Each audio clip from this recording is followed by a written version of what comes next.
നമുക്കിന്ന് ഓട്ടുതെളിയെ എങ്ങനെയാണ് വൃത്തിയാക്കുന്നതെന്ന് നോക്കാവേ. അതിനായിട്ട് നമ്മൾ തരിയില്ലാതെ പൊടിച്ചെടുത്ത ഓടിൻ്റെ കഷണം അത് നല്ലതായിട്ട് തരിയില്ലാതെ പൊടിച്ചത് തെള്ളിയെടുക്കണേ.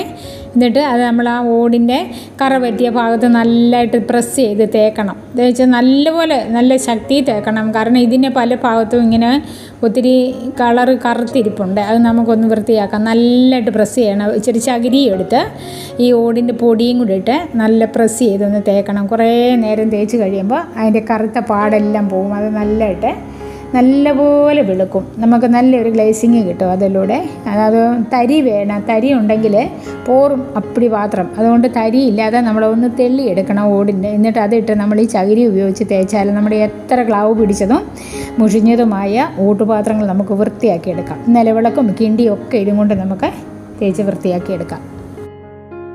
നമ്മൾ സോപ്പിട്ടോ അല്ലെങ്കിൽ നമ്മൾ ഡിഷ് വാഷ് ഉപയോഗിച്ചോ ഒക്കെ കഴുകുന്നതിലും പുളിയിട്ട് കഴുകുന്നതിലും ഒക്കെ നല്ലതാണ്. ഇങ്ങനെ നമ്മളൊന്ന് ചെയ്ത് നോക്കണേ.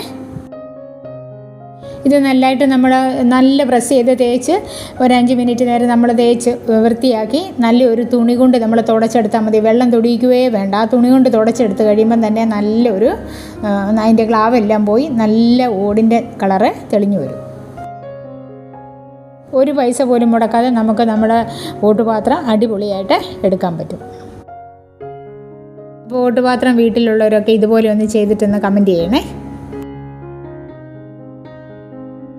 വീഡിയോ ഇഷ്ടപ്പെട്ടാൽ ചാനൽ സബ്സ്ക്രൈബ് ചെയ്യാൻ മറക്കരുത്. ഒരു ലൈക്ക് അടിക്കണേ.